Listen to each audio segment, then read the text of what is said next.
Hello,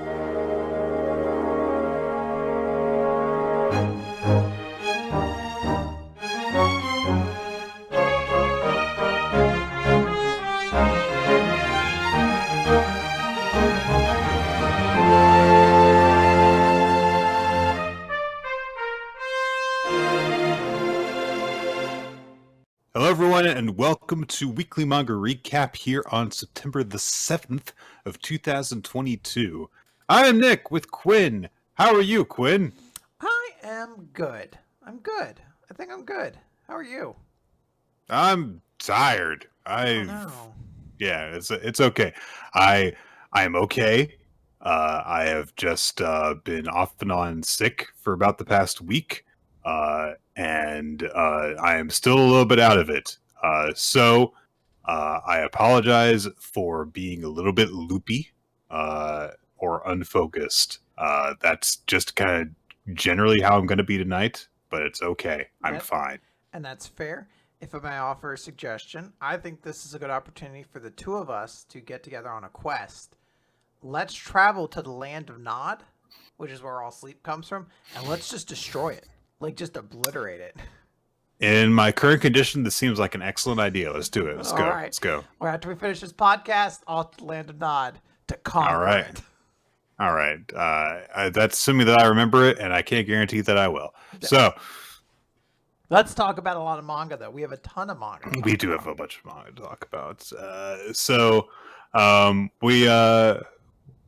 To remind people, we're also talking. We're not going to be talking about Get Backers yet. That is the thing we cover at the end of the month. That's going to be the end of the month, guys. And I will warn you all, in the state that I have been in, I have not been able to match the goal that I set for myself of one volume a goddamn day. No, that has not happened. If it helps, I literally have not started it yet. The start of the month has been wild, so I'm like, all right, this is mid-September Quinn's problem. I have read approximately one volume's worth of chapters, and I have hated the entire thing so far. What's your feeling so far? Why have I agreed to do this? Okay. It's really like we have the ability to just stop Sadistic September at any time, and we don't. For whatever reason, we just keep doing it to ourselves. But it's almost as if it's actually Masochist September or something. But something like that. I don't know. But why don't we, in the meantime, talk about My Hero Academia chapter 365 a year? That's not the title, but 365 is the number of days in a year. No, it's called number 4 and number 5 because it's about the number 4 and 5 heroes. It's because it's about Usopp and Sanji joining. Remember that was the thing in One Piece for a while? When somebody joined, he would call the chapter title like the 4th or the 5th or something like that. And that's why a lot of people theorize that Robin didn't officially join the Straw Hats because Robin didn't get one of those. Yeah, so a lot of people are like, Robin didn't join Straw Hats. This is the problem with all of the Carrot and Yamato joining the Straw Hats theories is that Robin never officially joined. Robin's never officially been part of the crew, guys. She didn't have a chapter title thing, so, you know. So we've got to just completely remove her from the equation and just got to have all sorts of just random people who have been on board the Going Merry and the Sunny Go, just like anyone else who's been on them. That could be. It's like Vivi's duck, whatever the hell his name is. Karu or Karsu? Yeah, Karsu. Yeah. He could be a Straw Hat instead of Robin. Yeah, it's fine. I think we have our answer. And he also, there we go. Probably wasn't a Brook either. I don't think there was a Brook chapter. No. That's the truth. That he's actually been dead all along. They've just been carrying the skeleton around with them. They just all pretend to make Luffy feel better.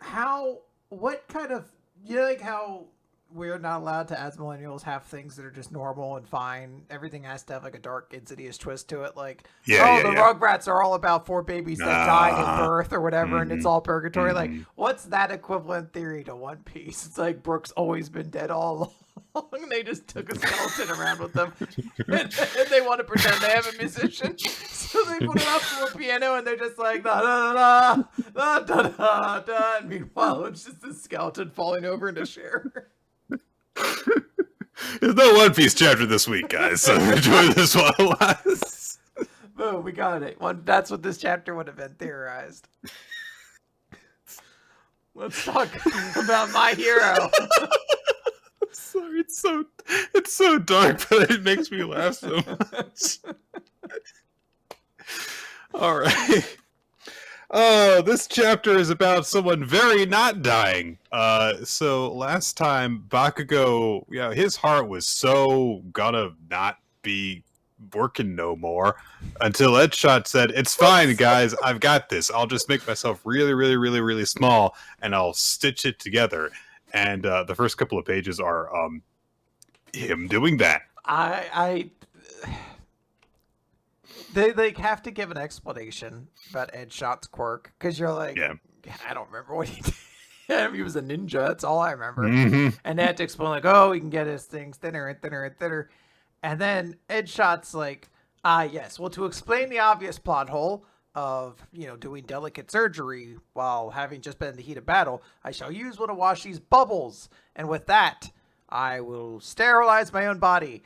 Yes. Before infiltrating this boy's innards. And you're like, there had to have been, like, there was a PR person, like, sitting down the base. He's like, when we do the documentary, that line's going to be different. We're going to pitch something not as weird, because that's a weird line to say. Don't infiltrate any boy, ever. Don't say it. There's no reason for that line to be said. It's like, it's fine. I shall save this boy. Don't infiltrate him. I shall save this boy's innards or something like that. You don't even need innards. Just gonna be a hero. Just saying. I will say I wasn't going to say that. I wasn't going to bring it up, rather. But yes, when I read this chapter the first time, I did things like, you probably shouldn't have said that. So I think it's justified that you're bringing it up. So, I also like that there is this big deal of like, oh yes, the realism of like, you have to make sure that you're sterilized while you're going inside of Bakugo's body when you shrink yourself down to impossible cell-like thinness in order to stitch him back together. Yes, make sure that you wash your hands using first. Your ninja powers, by the way. Your ninja superhero powers, yes. All for one, Shigaraki gets really, really pissed off when he sees that Bakugo is being brought back, and just starts ranting, I already destroyed that one! And goes... love that moment, because it's him. He stops like, that one? I already destroyed that one. And he just gets really like, he's like, I already destroyed that one! It's like, oh, that's kind of a cool, like, villain breaking moment of him being like, the fuck you doing? I already broke that one. So Mirko comes charging in and kicks him in the face. All of the arms go everywhere. Shigaraki, all for one, just takes this as her wanting to just be crushed. And her legs get chewed up and her arms get chewed up. And she just keeps on going. Best Genius like sends out some thread to like hold her limb stumps shut so that they don't bleed her out, and she just keeps on charging around and fighting. Because she is just kind of crazy like that, basically. We don't do like a least valuable character of the week like thing at the end of our recap. If we did, it would be Mirko this week for me. I was like, this was a character moment that worked opposite of making me think Mirko was more cool. I don't know why, but I was like, now I'm just concerned about her. I'm like, I feel like you need someone to talk to you in your life. I know this worked for a lot of people. I'm not going to say that horny ones. I get it. Well, yeah, people who already like Mirko, yeah. But I will say that yes, the image of her doing this did give me very big like, oh, she's crazy. Okay, like this isn't heroically admirable against the face of all destruction. This is just like I'm gonna be ahead and I'm still gonna bite your fucking dick off if I have to, or something like that. And Shigaraki, all for one, actually starts to feel, panic over the assault, which, yeah, I kind of get that.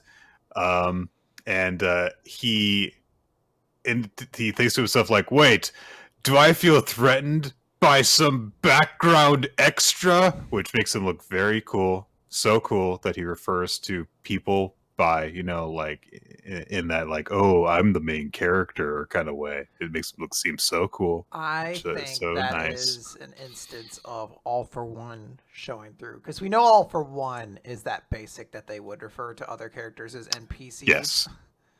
Yes. But maybe that's a clue.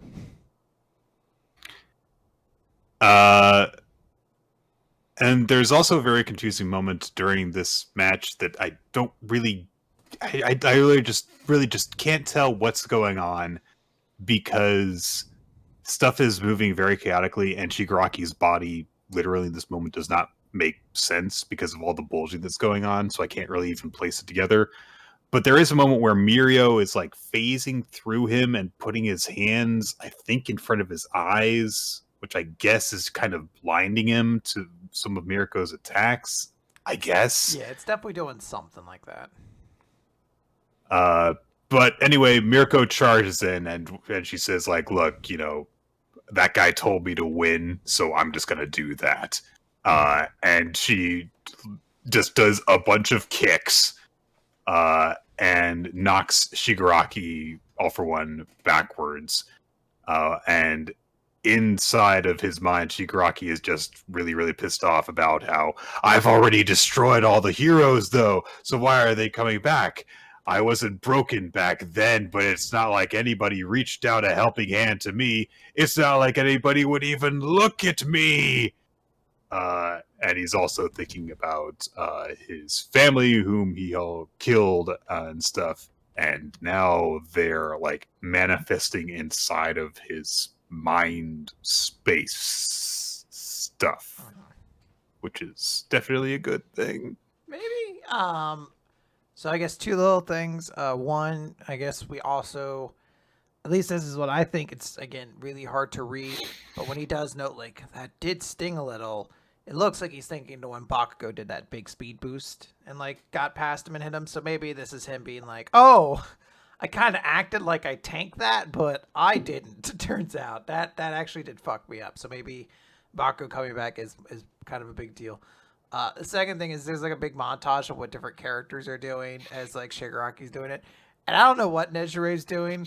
It's like she's charging the ground or something like that. Like she has energy, but she's just like pushing it into the ground. So I don't know what she's doing, but she's doing it. God bless. It's okay. I'm helping, guys. Yeah. This is a fine chapter. I said I don't love how like absolutely feral Mirko has become, and it's a little like uncomfortable just to see her have her arms and legs like just ripped off like this. But I guess it is kind of cool that she's like, I'm gonna try to punch you with essentially what like remains of my body at this point. It's not quite as cool as Toriko punching Tommy Rod with like just the stump of his arm at that point, but it is kind of cool, I guess. Yeah, well, we'll see what happens here. And it's also, I suppose, possible that the faces that are manifesting in Shigaraki's mind space are actually growing out of his body, even. Mm-hmm. Because, his body is doing all sorts of weird growths and stuff like that.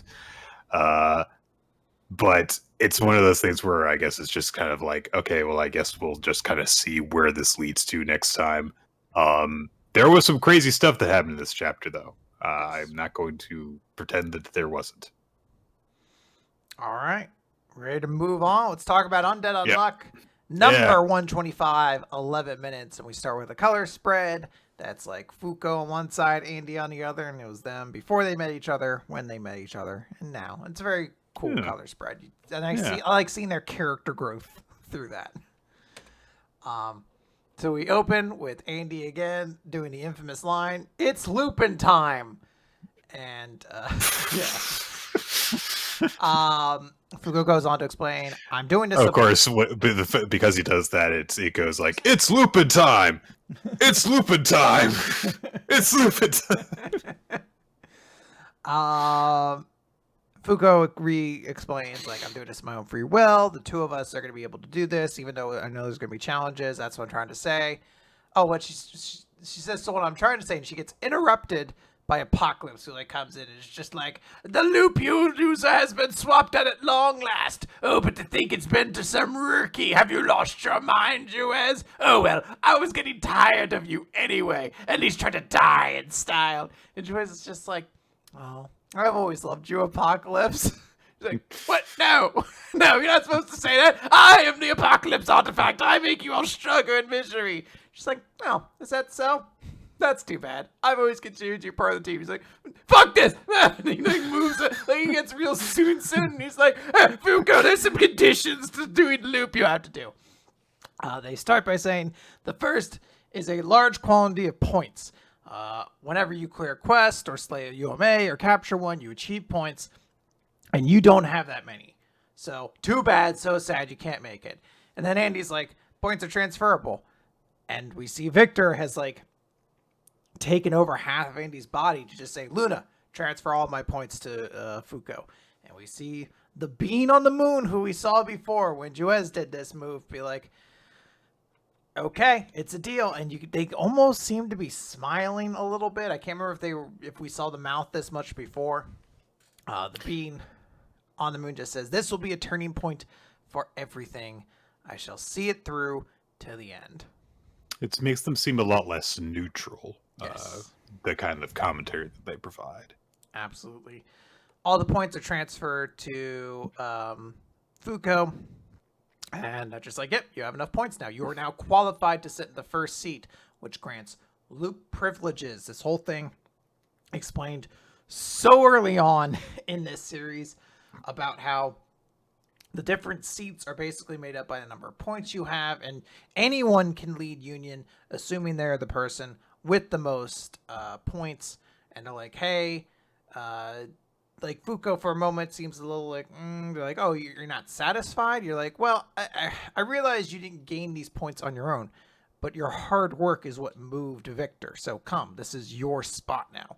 You are this organization's new boss. Fuko sits in the chair. Little one Roman numeral has injustice fizzle away and unluck take its place. And they're like, you're now the new leader. And like Juez is in the middle of saying like, it's in your hands now. And Fuko just immediately gets up, hugs Juez, and is just like, I can't say, don't worry. I'm far too weak for that.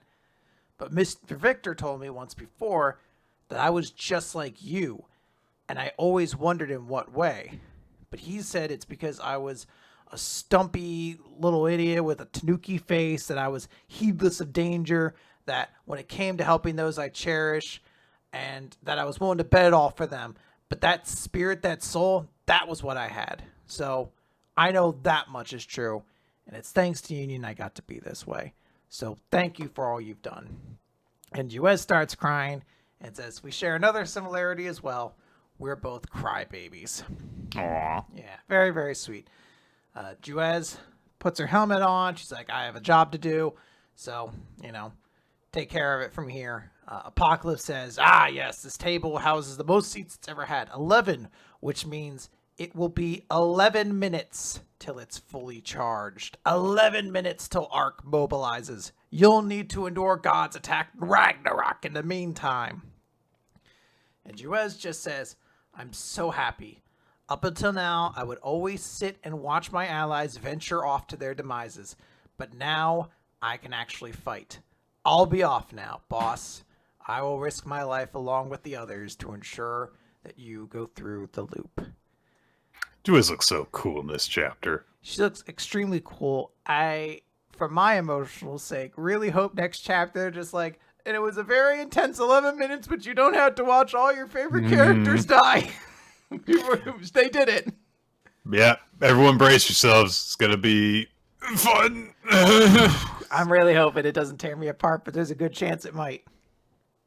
Yeah, this is definitely like a big emotional moment just before the big, you know, the big moment of starting the final loop. It was very cool. We've had a lot of just like big emotional things happen as we get a lot of emotional closure between characters. And I think this might be the end of it before we just get some intense action and some gruesome action. So yeah, I don't think we're gonna dwell on it. They seem to intentionally kind of pull away before, but I just don't want to see characters I like have to die, even though I know that's gonna be what happens. But we're gonna see. I'm gonna be strong for them, just like they're gonna be strong for each other. That's right. Maybe it's just like a like 2 chapters where they just punch a bunch of bad guys straight, and then they're like, "We did it," and then Fuko flashes off. All right. Do we have Kaiju next? We do have Kaiju number 8. Yep. All right. Kaiju number 8, chapter 69. Nice. So there is a news report that happens. People are indicating that it's been 3 months since that string of weird cases all involving kaiju. We see that a mother is very concerned about this, but her daughter, who's got these pigtails, is like, "It's okay, mommy. Even if Kaiju number 9 shows up, I'm positive that Mr. Kaiju Man will take care of him again." And she's drawn a picture of Kafka in his kaiju form, going, "Gah!" It's cute. She really emphasized the pecs too. I appreciate that.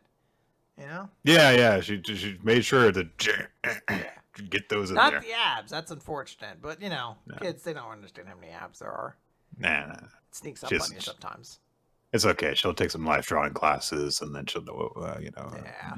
She's got a bright future ahead of her. I know that. Yeah, that's right. She won't die in a kaiju accident. Okay, so we see that there is this kind of earthquake almost happening inside one of the bases. That's just the level of intensity of the combat practice session that Narumi and Shinomiya are having. They're just, hitting each other with numbers weapons, basically. And we also see that there's more stuff that's going on in some of the other divisions, and of course Kafka is training with Hoshina. They've just got like this really, really big pad, and Kafka does a big punch while Hoshina is holding it, and it's like, "Hey, that was a good shot, huh? All that force I put into it." And Hoshina's like, "Your turn." Throws it at him, sends him flying with the strike. Okay, yeah, you need some more work, kid. And doesn't let Kafka feel full of himself for even a second. Yep. But Kafka's like, I'm gonna make you give me some credit. So they break for lunch, and he goes up to the rooftop. And as he is looking around for a good place to eat, he immediately sees Mina eating by herself on a bench. And so he's be like, I better go somewhere else. And but when he turns to walk away, Mina says, "Hey, don't be shy." And so he goes and he sits on the bench. But without the tiger, you're not actually that interesting. Yeah. Is the tiger somewhere I can't see them? It's on the bench on the other side of her. It was on the other side of the building. That's why he was heading over there. He's like, I was next to the big cat. That cat's way more interesting as a conversation partner. I say that this is probably the only time Mina has had like an interesting conversation with somebody. So I guess maybe in the end Kafka picked the right move. So Kafka tries to engage in some small talk. It's just like, "Oh, it's been a long time, huh?" And Mina says, "It's quiet, isn't it?" And she says, there are people out there who are all working, studying, playing, living. And I know that it's nothing more than the calm before the storm, but even so, as I sit here, it almost feels like the kaiju have been wiped out, doesn't it? And this makes Kafka think back to the kinds of stuff that they would say to each other when they were kids, when they would vow to wipe out all the kaiju. And he starts to talk familiarly with her, and he catches himself as like, yes, it does, ma'am. And Mina's just like, you can drop all that. Like, we're the only 2 here. And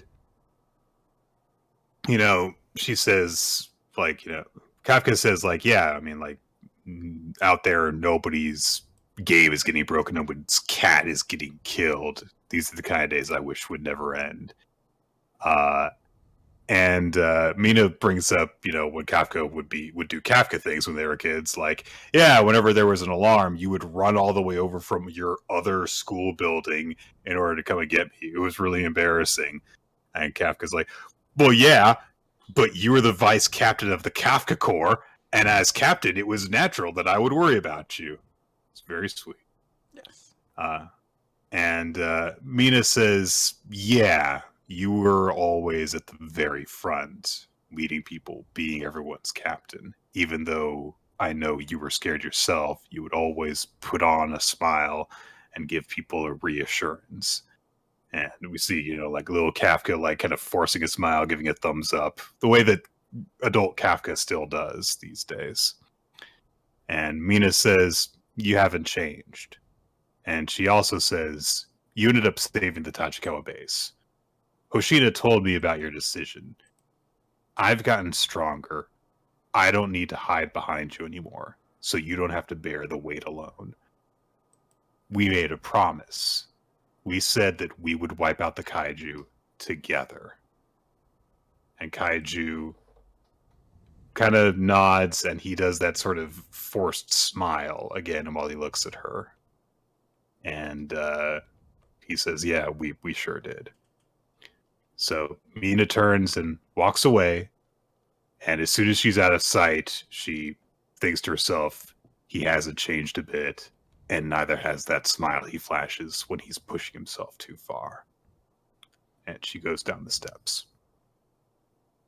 So, Kafka just thinks to himself, that he's just got to get stronger. That he's I've got to beat him in order for us to achieve that future that we want. But that's not the end of the chapter just yet. Which is a shame, because that was a good moment. It was a good moment to end on. But we've got another moment to end on, which is we cut over to the Shinjuku ward, and we see there is this young girl with weird pigtails. Let's just call her, I guess any name will do, Shimikoru. Shimikoru. She does look a lot like Hikaru, honestly. The first time I saw her, I was like, is Kikoru going under disguise? I don't understand. Some guys approach her like, hey, you want to get a bite to eat? You can bring your friends. And the girl turns to look at them and says, sure thing. I was just about to call my friends. I love these dudes because that one dude was so excited. She turns and says, sure thing. And my guy's mouth was he was like, oh man, this never works. He's like, I'm going to meet so many friends. He's so happy. Oh, she's a scary kaiju girl. Not sure how I feel about this. Hang on. Let me gauge how my excitement levels have changed. Yeah. He's like, do I really need both kidneys? And she lances out with some sort of webbed attack that just goes through every single person on the street around her. And she lets out this hideous scream as it turns out that she is actually the weird humanoid pigtail kaiju that we saw previously. And as she lets out a scream, we get the introduction of the next episode of Kaiju number 8, episode 7, Cataclysms. Ooh. It's pretty crazy. First time I saw it, I was like, oh, is this something to connect them? And then you're like, oh, there's a couple people who have had arms severed, and then you're like, oh, that car windshield got punctured. That actually is just ripping through. She just killed 12 people. Oh yeah. So good stuff. Yeah, good stuff. Let's talk about Spy Family next. Yeah. And all right. Look, I don't want to put anybody on blast. We caught we caught a tiny bit of heat after we talked about the prior chapter before this from somebody in Discord. I'm not going to mention a name. I'm just going to say there's a reason pirates are better. Wink, wink. We caught a little bit of heat about how we were being very dismissive of the twist at the end of this because it was a very big deal. And I feel like It was, I think, because subconsciously we both knew this was probably going to be the end result of it. Yeah, pretty much. So we're not right often. I feel like this is one of the few times us being dismissive was maybe not justified. Not blow up in our face, though. Yeah, let's go with that. It's okay. Because we shouldn't brag, because if we do brag, then the very next prediction we make will blow up in our faces. So let's 100%. Yeah. It's Mission 67 Part 2. Two quote unquote government agents show up. Oh, it immediately turns out that it is Fiona and Frankie in disguise. Like we get a few pages where the pantomime is held up, where Lloyd is shocked when they cuff him, but it's really just because, wait a minute, guys, this was a part of the plan, and he's kind of like whisper shouting at Frankie for doing this, and Frankie's just kind of like, oh, what? Does he look on your face? Turns out he patched in, and he intercepted the signal, and then Fiona approached him and was like, here, you wear this disguise, and she wore the other disguise, and you know, while they're quote unquote interrogating Lloyd, she reaches out and kind of grabs the head doctor and is like, yeah, this guy told us where we could find this in your desk. And Lloyd acts all shocked. And essentially they turn it around to make it out like, oh, well, yeah, the way that this is typed up, this was clearly written up with an old typewriter. And the only person who uses a typewriter like that in the hospital is the head doctor. Oh, so they start interrogating him instead and turn the tables on him. Lloyd gives this big indicate, you know, like, no, he's clearly a good person. You should let him know. And then so the quote unquote the two people from the government leave him alone, and so he's very grateful to Lloyd and decides to, you know, let up on him. Yay, nice, and they leave. Anyway, Lloyd gets home that night, and the highlight of the chapter is Anya thinking about how she could be friends with Damien, and thinking really hard and getting hurting her head because she's anguishing over how to make this happen. Bond looks really happy as he sleeps there, even though he's a little confused. He doesn't really get what's going on, but yeah, he's trying. Yeah. Good for him. Let's talk about World Trigger. I have nothing else to say about the chapter. It's chapter. It's fine. World Trigger, chapter 225, Katori Squad, part 2. Finally get a Katori Squad chapter. Katori was sort of like very non-responsive as like the cliffhanger last week, particularly after seeing the scores. And everyone's just like, hey, what's going on? Is she dead? Like, what happened? Everyone's just like, hey, say something or I'm going to tickle you. And Katori just says, poopy, poopy, poopy, poopy, poopy, poopy, poopy. And I was like, cool, man. I love it.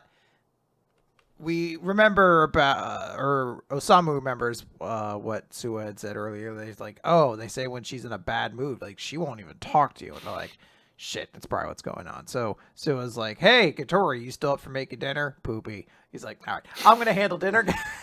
I'll take care of it. And Osamu's like, no, don't worry about it. I'll handle it. And thanks to everyone's help, I managed to catch up, so I'll take care of it. The operator that's helping him, whose name I've forgotten, is like, I'll help you too. We cut over to Wakamura, who's like, shit, we're in last place again. This is really bad. We did really bad in the matches, although we did win one of them and then had a couple draws, and that was entirely because Hyusei took over. When I was leading it, it was almost all losses. So, like, maybe if I'd been in command the whole time, we'd been in even worse shape. We're long since, like, past the point of caring about our reputation or appearances. We just got to do whatever we can to bring up our score just by a little bit. So he's like, hey, I think we should try what Hyusei suggested on day one, which was basically like, what if one of us just answers the question and then shares the answers with everybody else? And they're like, oh, okay. That's fine, but we've only got around like a third of the universal assignments left to go, and the order to be solving and submitting the problems would be like out of order, but I guess we could still give it a try. Wakamura's like, damn it, I'm so dumb. Why this only would have worked? I'm so bad at this. I'm so bad at even cheating. I suck. Oh, you feel for him, you really do. And he's just like, it's like, kids today, the Zoomers and stuff, they understand how to, I have the ideal optimized approach to quote unquote cheating at homework. Like they get the Google Doc open and everyone's contributing to it all at once. They've got this shit figured out. But Wakamura, he's technically actually from the previous generation, because World Trigger's been going on so long. So he's actually technically just a late millennial. He hasn't mastered this technology yet. So he's like, just, Google Docs, you guys don't use Microsoft Word? They're just like, Microsoft Word? What are you, an old man? He's still thinking about this in terms of, I guess we'll go to study hall and I'll copy stuff ahead of time, just ahead of the class. Like, no. There's way more efficient means of doing this, guys. Yeah. He's explaining, he's like, everyone's contributing, offering suggestions, but push comes to shove, I get scared and I choose the path of least resistance. And now that I think about it, even if it isn't always the best decision, she usually decided quickly and took immediate action. Thinking of Katori. We cut back over to Suicide Squad. Everyone's like, hey, Katori, are you going to eat anything? Like, you really need to eat food. And they're like, I just guess we wrap up the leftovers.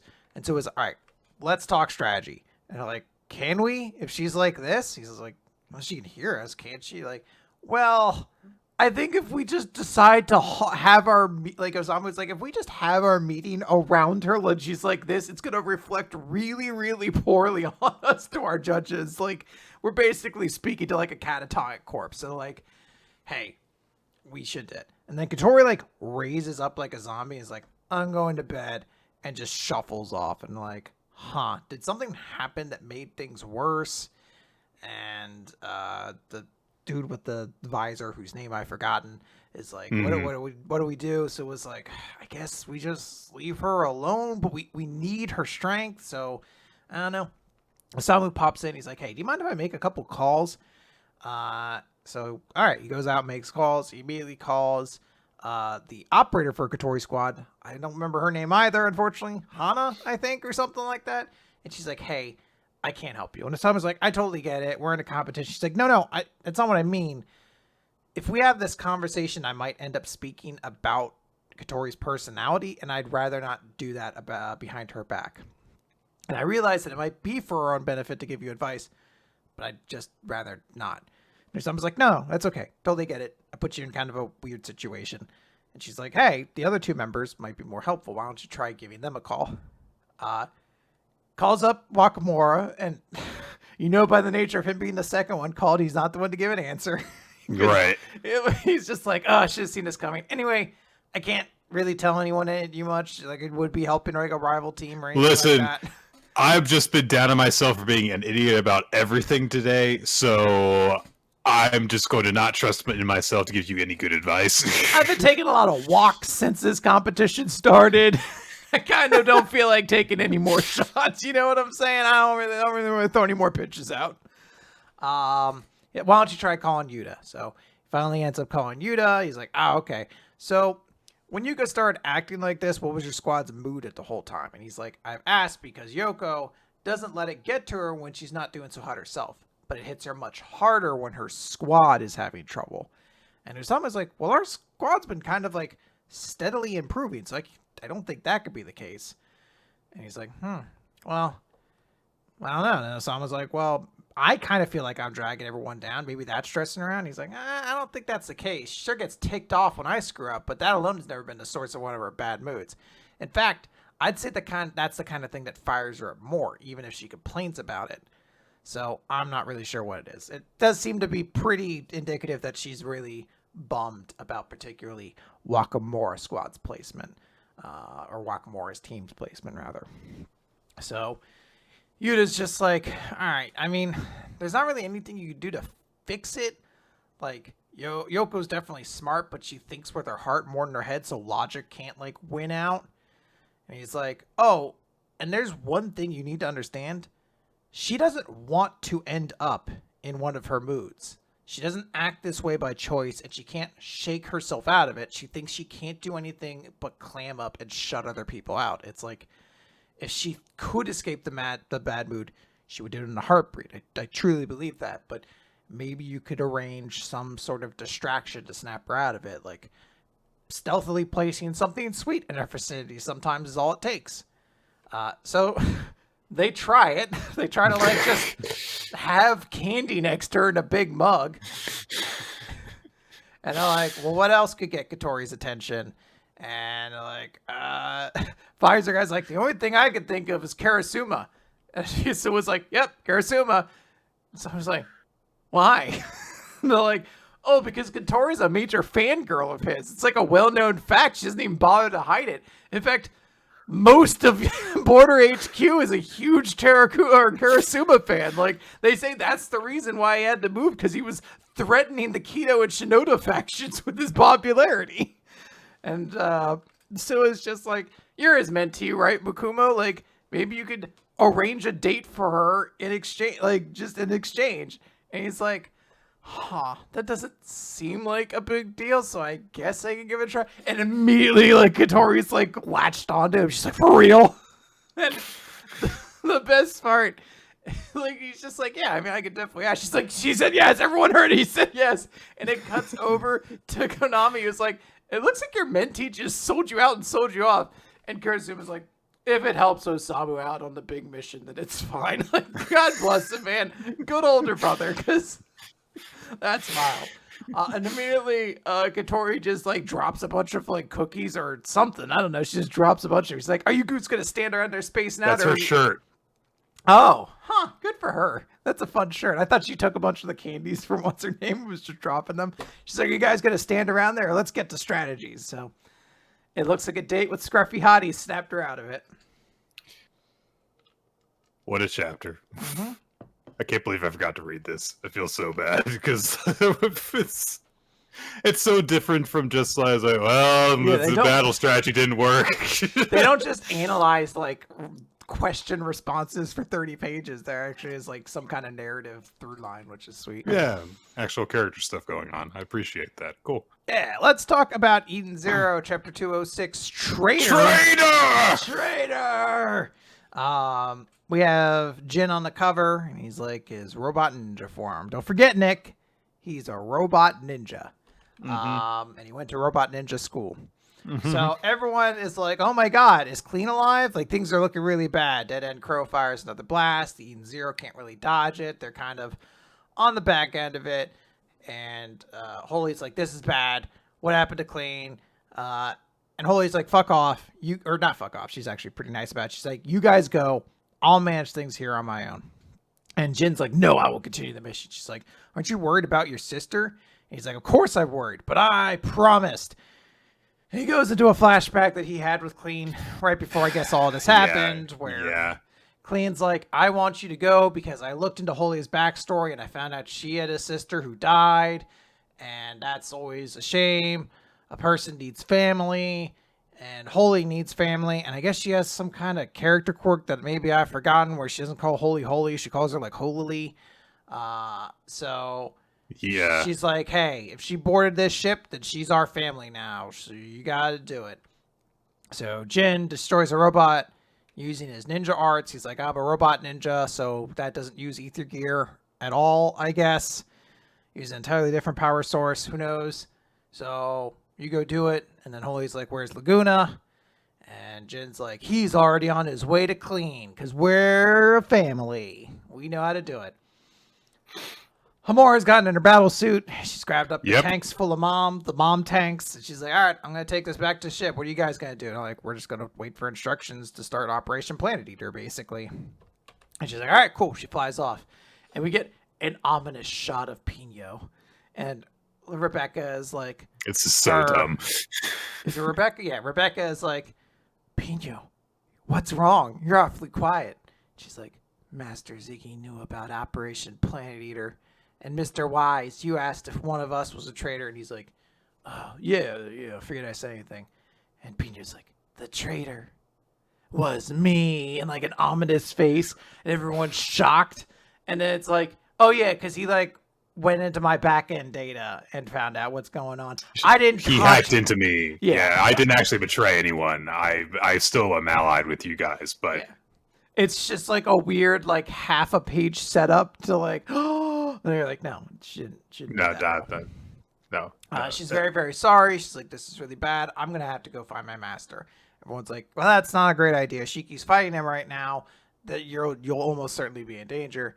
And she's like, no, this information leak was my fault. But while looking at the data, I discovered a certain record that will be the key to defeating Master Ziggy. And then we cut, whoosh, kaboom, go whoosh, smash, kapow, impact, bolt, whoosh, pow, kaboom. And then we cut back over. They just had a bunch of like fight sound effects for a while. Yeah, pretty much. We cut back over inside Dead End Crow, and Jin is like, I think I found a gap there. There's a lot of energy coming out of it. You should go in there, Holy. And we get like a couple pages of Holy having to squeeze between cables that I guess have like the just enough give to kind of make it like a sexual alert. Like, I can't understand the physics of these cables. It's not like she's trying to break through a cave wall that's compact. Yeah, it's a weird moment where it's like, oh, I guess there's another fetish that you discovered there, hero. Yeah. Because you're having this woman in a tight bodysuit / no clothes do it. So. Yeah, but she gets through and she arrives in a room and she's like, and someone's like, I'm surprised you made it this far, Holy. Cure? Why are you there? Nick, this chapter was about Traitor. We thought it was Pino, but the traitor was Cure. Cure from the Eration 6 Galactica or Interstellar. I can't remember which one. The police one. Is he? Is he? Cure, Nick, the big important man. We haven't seen him do anything. In fact, to this point, he's like kind of the single member who's done nothing. But he's the traitor. Okay. He might be dead. He might be Dead End Crow. This is Nick. This shatters everything we do. All this lore has got to be rewritten now because Cure is here. Yeah.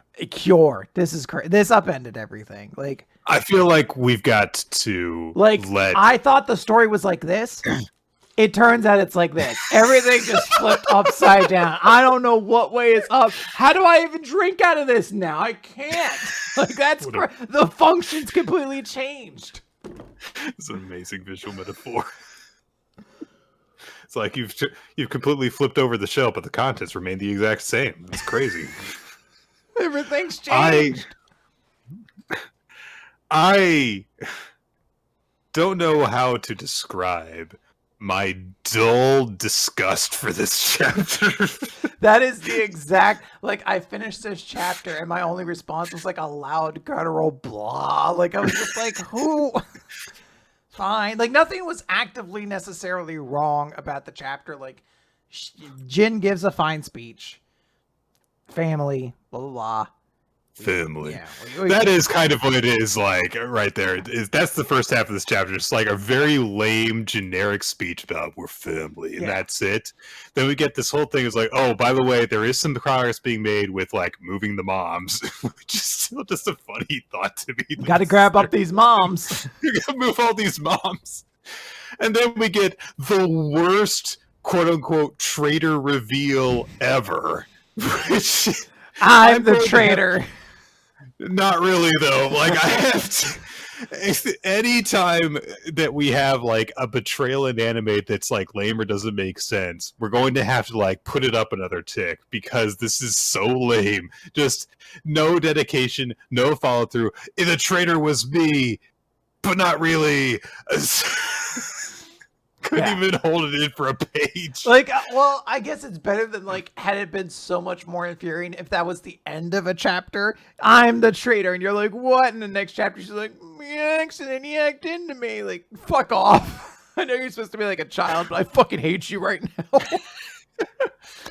And then this character that we don't care about is apparently actually a traitor. Okay, fine. I haven't met them before. Why would I care about it? Legitimately, I think Kiara has done nothing in the series. Like, at least Feather was like, oh, they were the one who chased Shiki and the crew out of Grand Blue or whatever the name of the planet was with the guild. I was like, they haven't done a lot, but they've at least been present in the story. Eraser showed up to destroy a bunch of that stuff. Bob Lucci died for us, great hero Bob Lucci. So, yeah, that was his name, too. Yeah. That was his name. His exact name. Justice is there, and then Holy's here. Like, we know the other 5. This is the one no one has done anything about, and it's like, holy shit, I guess. Oh man, I guess he's not actually working with them. All right. I guess maybe if you're really, really hyped on Eden Zero, just like the status, I guess, of these characters, but I don't know. I feel like Eden Zero has kind of dropped the ball a lot of times in telling you something that's going to be cool, and then it's just like not. So I don't know if you can get that excited by being like, well, I wonder what the last Interstellar member is going to do. And you're just like, I don't know, probably fucking die. Who cares? Dudes suck. All right, let's move over to Akane-banashi, chapter 28. Do it. I'm glad. We get a cover page that shows the 3 finalists for the rookie contest, all doing casual stuff. Yep. So, well, I like how it's like, oh, he plays video games. She likes to relax by the pool. Akane just kind of naps. Like, she naps. Yeah. I do too. No, she's not doing Rakugo. Yeah. She's doing that Rakugo. Maybe. So we opened the chapter with Isho Arakawa just saying to Akane, I am in a state of mourning. The days when Rakugoka were front and center in the media are long in the past. Very few people today can name even 10 Rakugoka. And I love that, like, we've probably met fewer than 10 Rakugoka in this series, so I guess that matches up. But he also gets into, you know, the problem of, like, the golden age of the new golden age of television. It's like there's too much shit. There's too much entertainment out there. People are drawn to too many different things and have too much choice. And because of that, the amount of effort that each creative discipline needs to put into attracting an audience is unfathomable. And he asks of Akane, what do you think is asked of today's Rakugoka to help advance and grow the culture of Rakugo?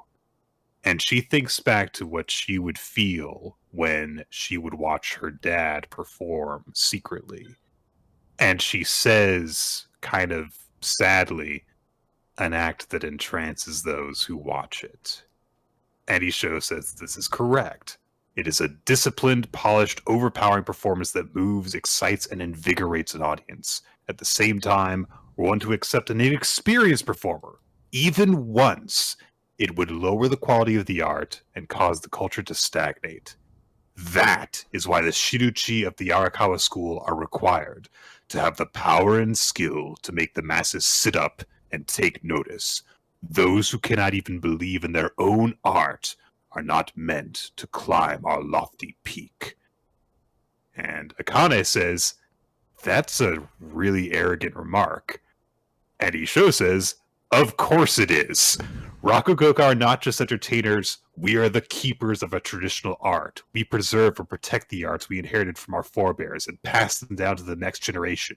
That is the calling of every Rakugoka today. Arakawa does not need anyone who would weaken Rakugo. This whole time, that one journalist has been secretly listening in, and he is taking notes about this. I love it. Everyone else was like, I'm going to leave you. This dude's like, fuck that. This is the fucking story of the goddamn century. Hell yeah. I write for a fucking Rakugo newspaper, man. Like, I need a story. We don't get many Watergates, and this is it. So... and so he's thinking to himself, like, yeah, I mean, like, it's a really harsh stance, but I get it. He's trying to protect the culture of Rakugo. He's got a lot of pride on this, and he's terrifying. Because even though he is protecting the culture, it's hard to process how cruel he's being to the apprentice of one of his fellows. And he's truly a demon living for the sake of his art. What a badass way of describing someone. That's so cool. Yeah. Back inside the room, Akane clenches her fists, and she says, I'm glad that you had a purpose and a conviction behind your decision, and that it wasn't just a whim or an act, not something stupid like that. But what I'm most glad about after all of this is that I still believe in my dad's art. I'm going to use that art that you cut loose and make you admit you were wrong. And then she gets up to leave. And as she does, Isho says, I'm glad too. That's exactly what I was hoping for. So we're not done yet. We cut over to Hikaru, who is waiting in her car to leave the competition, and she's feeling really down on herself because she realizes in this moment that there was no competition between herself and Akane. Akane was leagues ahead of her. But as she's sitting there feeling bad about that, she's approached by the mustached judge, Iken Arakawa.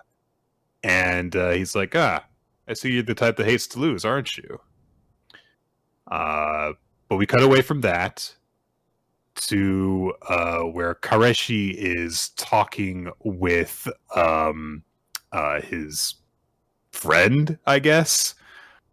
And he asks, who's a famous classical rakugoka aside from Isho? And his friend recommends, well, I guess there's Haja Kensho, the guardian of truth. And he also talks about Master Enso. I guess it's the same person. It's the same person. It's the same person. Master Enso Sanmete. So they go over that. And then we get the MC, whose name I still haven't memorized, approaches Isho, and he says, I thought you did splendidly, Master. But Isho says, hey, why didn't you tell me about that girl? I know you knew whose apprentice she was. And Kaisei says, well, I thought you might enjoy watching her more this way. And Isho's like, don't get clever with me. Don't get cute, boy. Fuck you. But he says, regardless of who it is, all I watch is the art. And that goes for you too, of course. He then goes on to say, curse him. Shigama's style. Still chasing illusions, huh? But will she have the quality to live up to that standard? And that is where the chapter ends. As Isho is saying this kind of evilly, but is like, will she live up to that standard? I don't know. I like that this is some cool setup. We are getting, I guess, these new mentor characters for what I assume are going to be kind of like our main rivals throughout this series, or at least the rivals these characters will have right now. And I think that's a cool sort of setup. It looks like both of them have had a different master take interest in them, and I'll be curious to see how that goes. Yeah. And then I like the conversation that just happened between Akane and Arakawa, where it just started being like, I'm glad you had like a purpose behind all your shit. I'm going to prove you wrong, but I'm glad you didn't just like not like fucking ruin my dad's life on like some shitty whim or anything like that. So that's cool. And him just being like, all right, well, I hope she can actually put up or shut up, you know? Like it's going to be, she talks a big game right now. Let's see what happens when it's time for you to try to advance up to the next level. Yeah, I like how she basically says, like, I'm glad that this wasn't just, for me, it was Tuesday moments, you know? Yeah.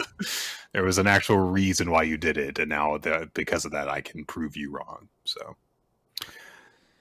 All right. Aliens area! Let's talk about aliens area, Nick. Number 13, Night Burning Akabane.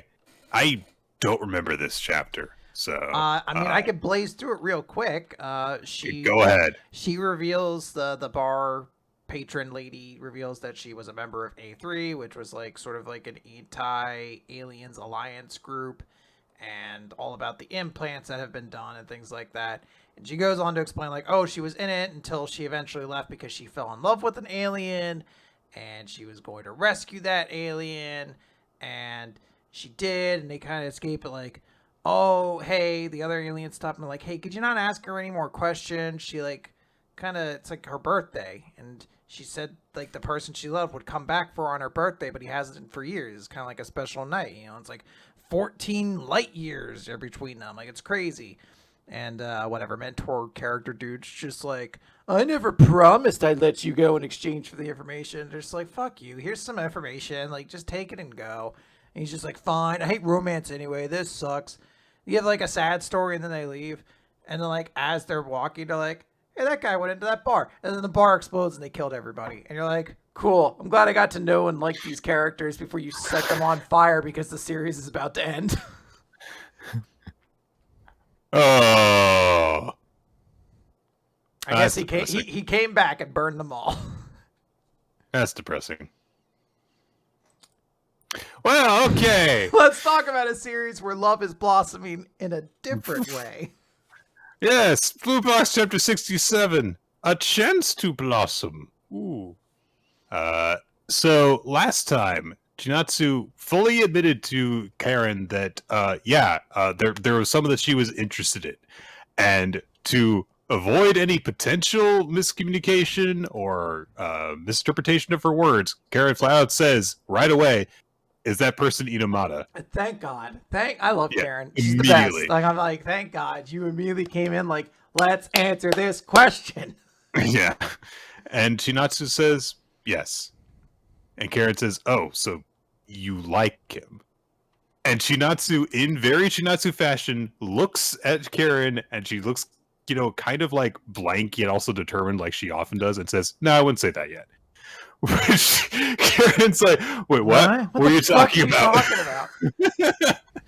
And Chinatsu says, "Okay, how do I explain this? It's like growing a flower. See, my interest in him is like a seedling popping out of the dirt. And when I used to see him at morning practice, I would just kind of think, oh, that kid's here a lot. But then as we started talking and I got to know him, then my thoughts shifted to, oh, he's a nice guy." And then the bud sprouted. And now every time I think about how nice he is, that plant grows bigger and bigger. But I'm really focused on basketball. I love this fucking visual where she's like bought her little plant, and then the next shot's her being like, wee, and basketballing away. And then the next shots are like, huh. Oh, wow, there's a plant here that's growing. Huh.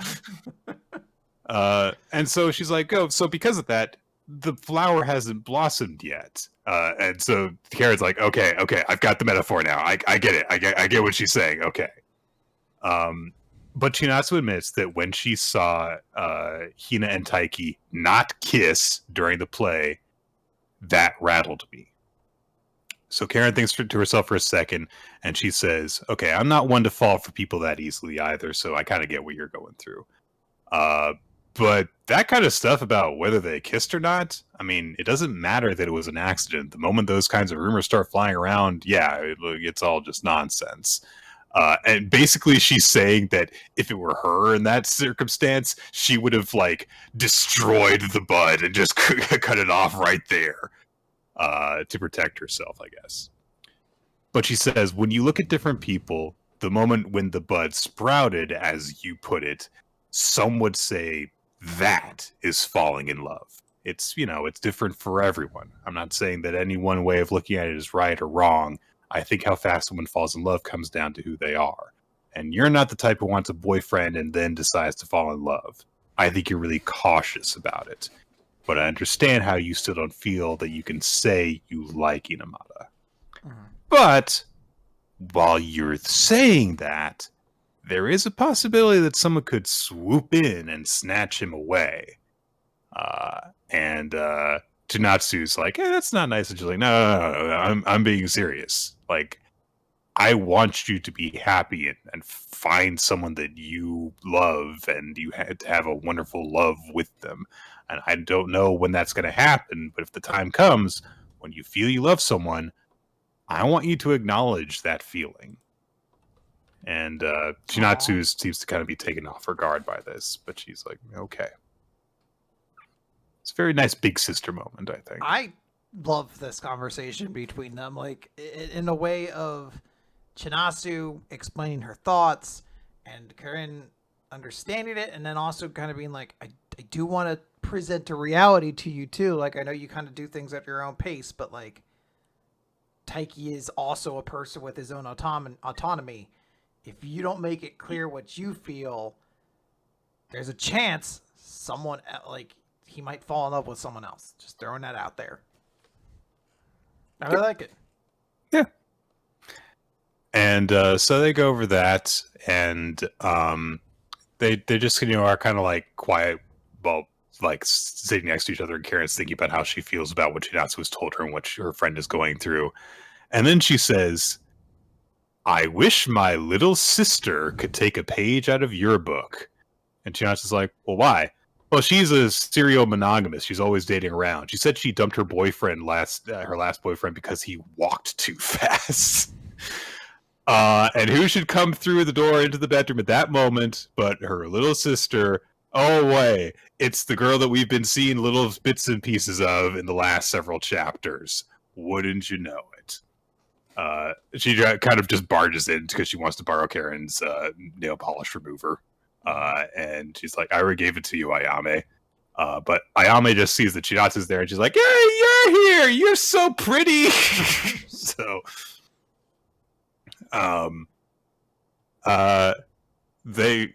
Karen brings up, didn't you have a date with your boyfriend today? And Naomi's like, yeah, I broke up with him. See, every time he went to a cafe, the barista could never tell whether he was asking for a medium or a large. He should speak more clearly.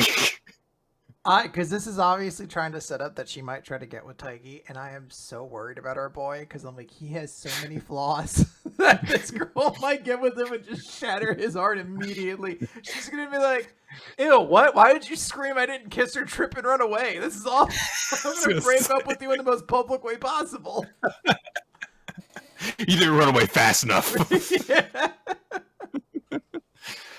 And yeah, she's just like, hey, it's okay. Don't worry about me. I found another guy to pine over. And Karen just says to Chinatsu, yeah, please do not use this girl as a reference for how to live your love life. So we kind of cut away from there. Chinatsu to, if this chapter had ended here then too, I would have already been like an amazing chapter, because I feel like so much content happened in it. Oh yeah, to find out such like, a conversation. No. Yeah, like no, there's still like 5 more pages of this series left. Yeah, I'm like holy shit. All right, this is an extra long chapter. Yeah. So Chinatsu, goes back to stay with Taiki's family, and everyone's like, "Hey, welcome back. We missed you. It's really sweet." But Taiki and Chinatsu kind of look at each other, and there is like some awkwardness before the family comes in, and they're like, "Okay, well, let's move all your stuff inside and stuff."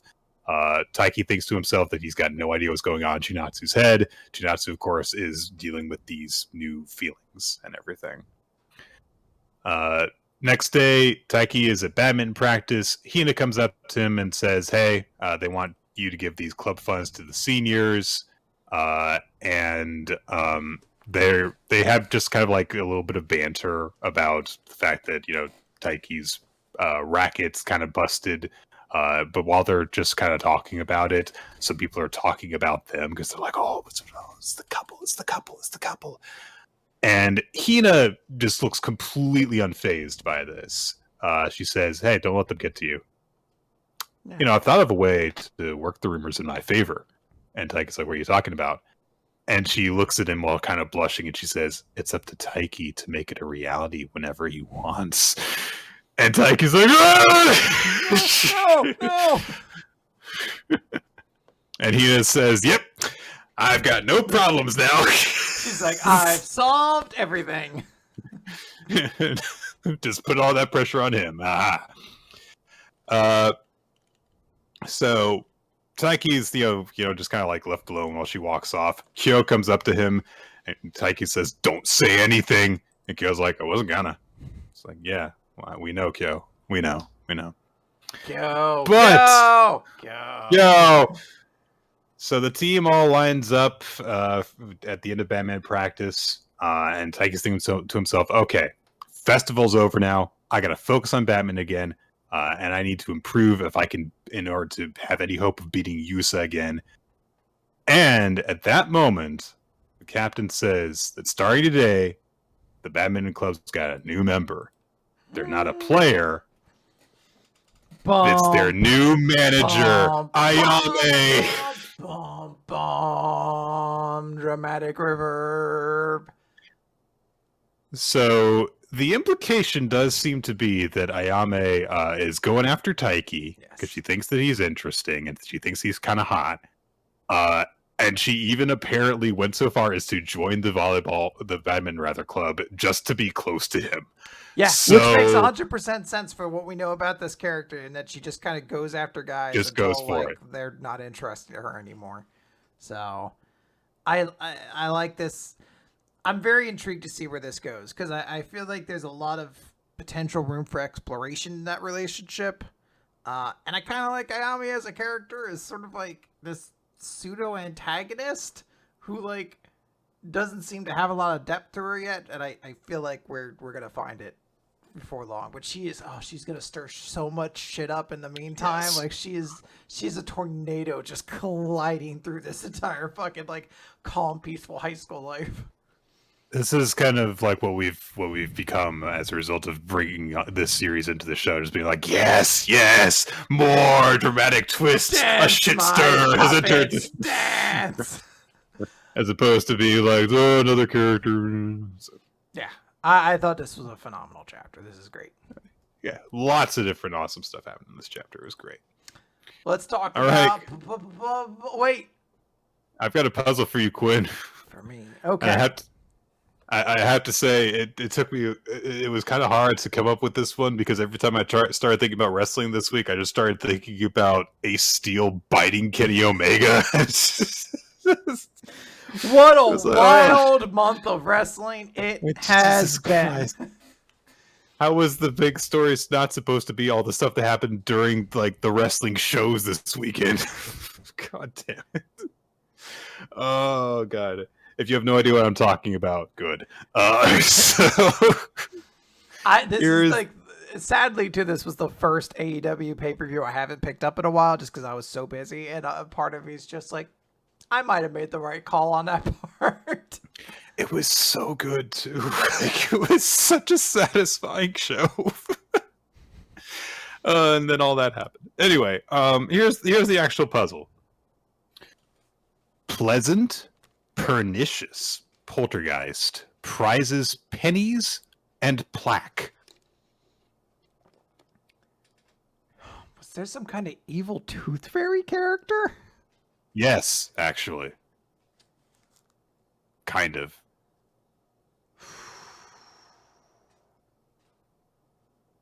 That has to be some kind of tooth fairy character, and I cannot... Kind of. You're really close already, actually. I think you might just not be familiar with this part of the gimmick. Is this a current wrestler? Mm-hmm. Okay. Current wrestler who has a gimmick where they collect teeth. Yep. Is it a WWE wrestler? No. Is this an AEW wrestler? It is. An AEW wrestler who's collecting teeth. All right. Who have I... Wait. Did Kip Sabian collect teeth? No. There was somebody who collected teeth. I am vaguely recalling this now. Mm-hmm. And I can't... It was some minor character, too. Like, somebody you're like... Why did they add this to their gimmick or something like that? I will say that now that you've gotten the tooth part down, the first part of the clue again is pleasant, pernicious poltergeist. Like a friendly ghost? Like a friendly, kind of. Like a friendly, annoying ghost. Kind of. Poltergeist. In AEW. It's not Abaddon, is it? No. Okay. No. Try to think of like ghost people in AEW. If I were to say that they were very pleasant and very pernicious, what would you say? They sound like fun. They are pretty fun. Is this a group? No. Okay. I don't know. I think I might be stumped on this one. It's Danhausen. Has he been collecting teeth? He collects teeth, yes. I missed this detail about the Danhausen character then. I think it's related to the fact that he loves money. That's a character trait, I suppose. Yeah. Yes. So, and he curses people. So he's a poltergeist. That's why. I like it. So. I like it. All right. Good game. All right. Chapter 47, Transitional Period. Fanta is talking with Sadame, and who in response to Fanta's comment of you're gonna lose, just kind of like laughs and is like, thanks for the awesome event. And to show my gratitude, I'm gonna ha ha ha ha. Just walks off. There's a certain world where you just change the music in this series and it becomes like a surrealist horror series. Yeah. It's like, what did he do? What's going on? Sorachika had approached Lucky in the last chapter as well. And he says, like, from the ages of about like 3 to 4 or 5, before we were separated from the divorce, you were confined within the sounds of the piano. And that's how we communicated. Don't you remember? And Lucky's like, I don't really know what you're talking about. But Sorachika says that Lucky has really changed. First of all, you can now play music that others can experience, and you've also raised your own ego as the most important thing to you. I think that was in preparation for you to emerge. And that's what I find so fascinating. And Lucky's like, why are you... What you keep on saying, like, you? What are you talking about? Who are you referring to? And Sorachika looks at him and then looks away and just looks kind of sad and says, right now, what do you believe in the most? And Lucky answers, ego. I believe in myself the most. I'm ready to win against Fanta. So Sorachika says, maybe you're still in a transitional period. So listen closely to my performance, and you'll see who I'm talking about. We cut to backstage where the teams are gathered, and Mimin's just kind of like lounging around her brother and with Fanta. It's like, is Sorachika going first? He asks where Maloli is, and she says, "Oh, she wanted to be left. She wanted to be alone, but she gave me a big hug, so I'm happy." Yeah. And they talk about how it's kind of weird for Sorachika to be doing this. And Fanta says, yeah, well, whenever he plays, he always takes first place. And that's why Dad, or rather Mr. Crescendo, has been allowing him to do events like this for management purposes, to sell the image of all 6 Otagami children being famous and elite. And Mimin doesn't really quite get it. But Fanta says, I love my own playing, but his playing style isn't just beautiful or powerful. It's like, and then Reijiro comes in and is like, Min, why are you being friendly with Fanta? He's our enemy right now. And Fanta's like, what are you talking about? I guess you're right, though. And so he's like, yeah, you should, you're kind of annoying me, get off. And Min says, no, you're big, so you make a good pillow. They have, like, it's not crazy strange because you're like, yeah, this makes sense for how both characters would operate. Like, Min is this crazy fucking free spirit butterfly that just goes around doing whatever. And Fanta's just constantly in, like, lean back position. So for him, he's constantly like, yeah, whatever. But it is rather amusing, like, fucking Reijiro being like, why are you doing this? Stop making out with one of our arch rivals! Also brothers! I was talking about Maloli, but okay. Didn't you, like, just make best friends again with him? No! He ran away again. And Reijiro points out, it's like, hey, Fanta, like, we've got 1,395 points and you've got 605. So shouldn't you be panicking more, even if Sorachika's amazing? And Sadame's also great, so, and on top of that, he's, like, abnormal. But we get the announcement that, hey, La Campanella is going to be the next performance between Sadame and Sorachika. And Sadame sits down just off stage, and he kind of gestures over to Lucky and say, hey, let's go listen to a god play the piano. I love that my dude is so wild. Like, every person in this series is borderline unstable.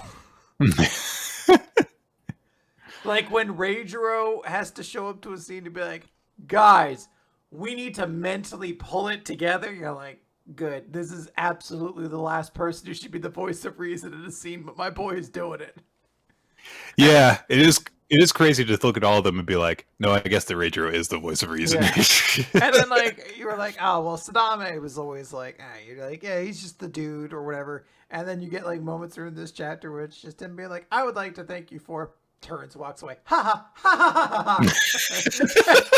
And then just shows up at the end of the scene to be like, now we shall listen to God play piano. Like, oh man, everyone in this series is 120% all the time, and I love it. This is also what happens when you have all these people interact with each other, and Dada Sensei is not there to even remotely pull them back in a little bit. This is maybe the most accurate depiction of artistry I've ever seen. It's just 30 weirdos who talk to each other in inhuman ways because not one of them is normal. All right. Let's talk about Tokyo Demon Bride story, Nick. I don't even... Guys, I have the veto in the bank.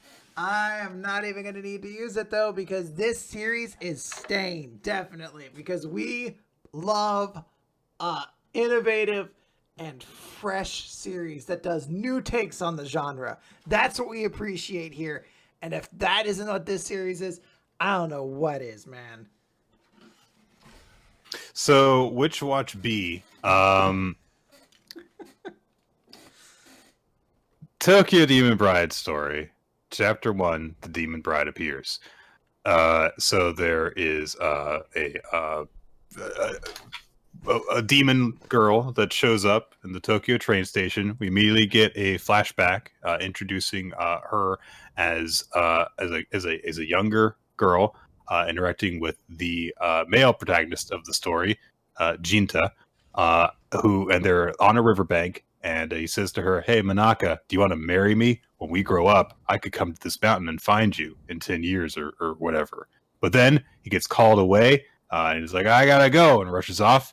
So Manaka, her ogre horns get revealed when he runs off because her hat flies off.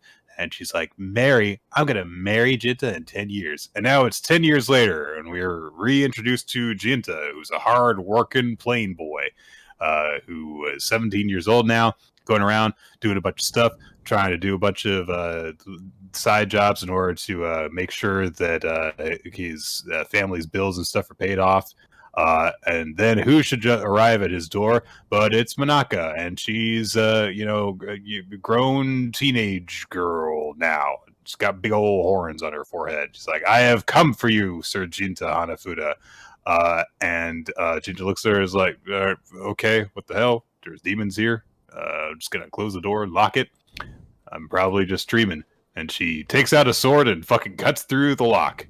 Like, she could have, like, been much, much more aggressive with this. I do appreciate that she's just kind of like, it's open now, as opposed to, like, slashing through the entire thing. It's a lot easier to fix. And wood's expensive nowadays. It's getting a little bit cheaper, but wood is still very, very pricey. And she just kind of keeps on carrying on the conversation like he didn't even, close the door in her face. Just says, we finally meet again. For 10 years, I have admired you from the shadows. And you just like, do you want some tea? And he's like, what is going on here? What's going on? We see that there is like some sort of seal that is set into the door that as Manaka walks under it, starts to like burn away. So that happens.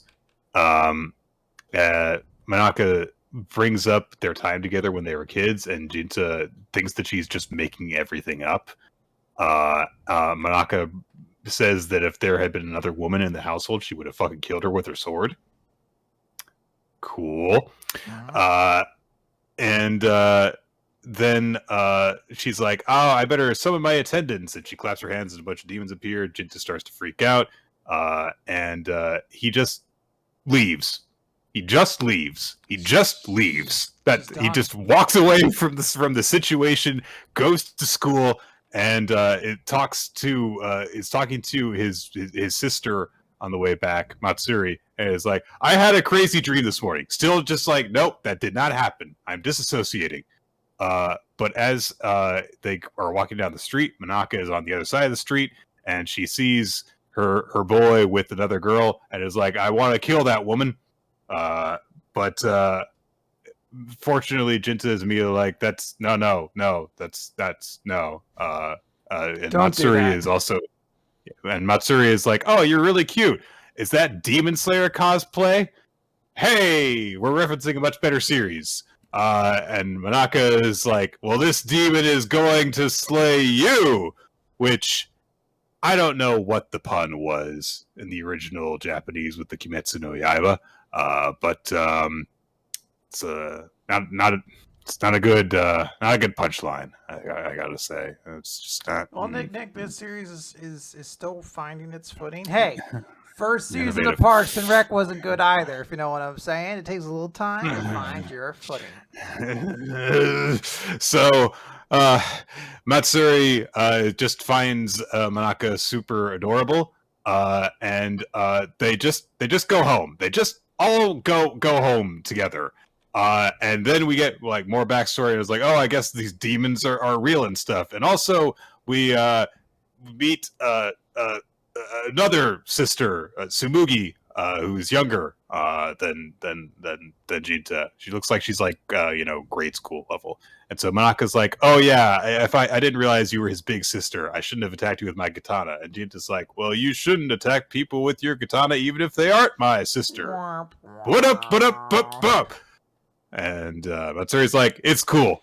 There was a specific moment that like it caught me onto this series, and we just kind of like, I think we're like basically right on it, where she's like, I photo from you when you were little, Sir Jinta. How adorable. I'd like to get this tattooed on my back. And his response is, your way of thinking's bugged out. And I was like, fuck, man. I feel like I've heard this like, I don't know how you could boil down exactly why this relationship is so trite and boring, of just like every fucking wacky harem comedy has this moment of like, but your thinking is crazy. At least fucking whatever that shitty Protect Me Shogumaru, at least that had Yu-Gi-Oh puns every so often. like I don't know, you need a gimmick, because this is fucking trodden ground. So while Manaka's distracted by the younger sister, Matsuri turns to Jinta and is like, well, why does she even like you? And he's like, well, I do vaguely remember something happening 10 years ago by the river. And Manaka is like, by the way, I'm a demon, and I noticed that there were spirits possessing you, and your blood attracts spirits. And see, there is this powerful charm that was in your house. And she holds up the seal, and she says, and that was keeping you safe from danger. And I was like, didn't that set on fire because you were here? But apparently not. No, apparently it's just, no, it was just going to fall apart anyway, I guess. And anyway, so he's in danger now is the thing. The seal is protecting him, but now it's broken, and so it needs other protection. And there's a demon lurking in the shadows as everyone decides to go out and buy sukiyaki and stuff. And they get food, and on their way back, they're all just kind of like talking and stuff. And so Jinta and Manaka actually, get to, after a day of being together, start talking about stuff. And Jinta says, like, hey, why do you have to live with me? I mean, you're like a total stranger as far as I'm concerned, so I can't live with you. I don't remember you at all, and I'm not the same person I was 10 years ago. Why would you want to devote yourself to some jerk who forgot about you? You should just go back to your mountain or whatever. And Manaka says, I don't mind if you don't remember, because I remember. It was like, all right, that's kind of sweet. But there's this huge wave of water comes blasting in and starts to carry her off while she's out by herself, and it carries her all the way to the river. And in that moment, Jinta remembers that Manaka can't swim, so his memories start to come back. So she's carried all the way into the water, and oh no, she's gonna drown. And Manaka's like, oh no, is this the end? And Jinta dives into the water after her to save her.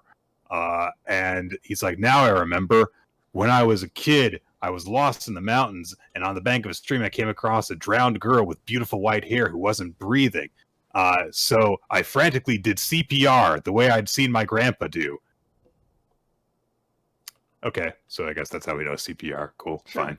But you don't need a backstory to explain how the character knows CPR. That's fine. The 7-year-old, yeah. So I don't know. I was in the Boy Scouts at that point. I'm sure they taught us something. So he did CPR to Manaka, and when she opened her eyes, they were deep red. I was relieved and shocked, so relieved and shocked that I cried too. And in the present, Jinta carries Manaka out of the river and lays her safely onto a raft that's going by. And Manaka's like, tee-hee, I knew it. You haven't changed. Size, like I assume a fighting game was about to take place. Like that. Like that's how inconvenient this fighting location is. They're like, oh yeah, Mortal Kombat was about to start on that platform. So the demon reveals itself. It turns out it's a Kawanpa, a frog person, which is conveniently monster girlized. So she's a cute girl instead of, some sort of hideous monstrosity or whatever. And she's even wearing a swimsuit. Okay. So Manaka's gonna fight this thing, and she's like, I'm gonna slice you with my katana. And they fight, and they fight, and they fight, and they fight, until eventually Manaka's like, I usually don't use my sorcery because it makes me too strong. Pah! And then she uses it and beats the frog person. Boom! And turns it into a halfway between a tadpole and a fish and a frog, I guess. I don't know. So yeah. Yep. Indeed. Yep. And they're like, we should kill it. No, don't. The frog person runs off crying after being turned back. And Manaka kicks it as it leaves, and then she's sprained her ankle, so now Jinta has to carry her. And they're like, And so Manaka's like, I promised to protect you, but you had to rescue me. And Jinta says, it's okay. If you weren't there, I would have been a goner. So we both saved each other. Hey, they bonded. They go back home. Manaka takes a bath. And while she does, Jinta is just immediately over in the next room and is like, I can't think of you as a girlfriend or partner, Manaka, but I do have a duty to you as an old friend. It's still winter, so you can stay here until it gets warm. But this forms the contract between them. Because Jinta's hands also got cut up during the whole scuffle, and it sealed. And he happens to have his hands over the contract, so it seals it with his blood. And Manaka's like, "I accept, but as your common law wife, I pledge to protect you." And she kind of comes storming out of the bath. It's not actually very fan servicey, thankfully. I will say that the series does not have a lot of fan service in it. Yeah. But yeah, and so she's like, I will protect you forever. And she's just like, I was just thinking about 2 to 3 months, but that's it. That's the chapter.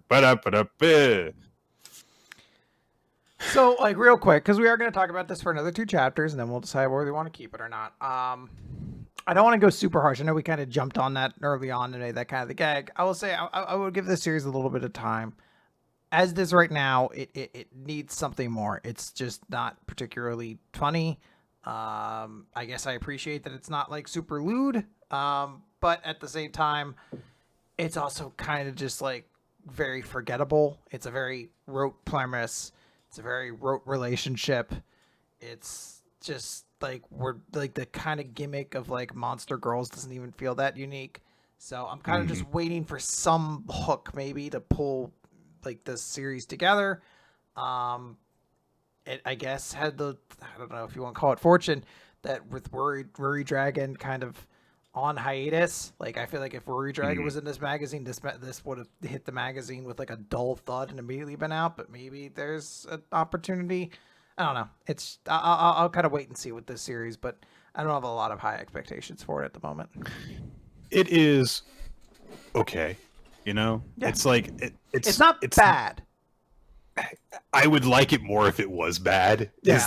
Is the problem? Like it's so not a hit for me in any respect that's why I'm down on it. It's like, all right, fine, it's here. And this is the kind of series normally I'd be like, I should not use the veto on it. And then this is the one that like chapter like 9, it's clearly getting canceled, so it just goes fucking off the rails or something like that, and they start fighting aliens in space with lightsabers or something like that.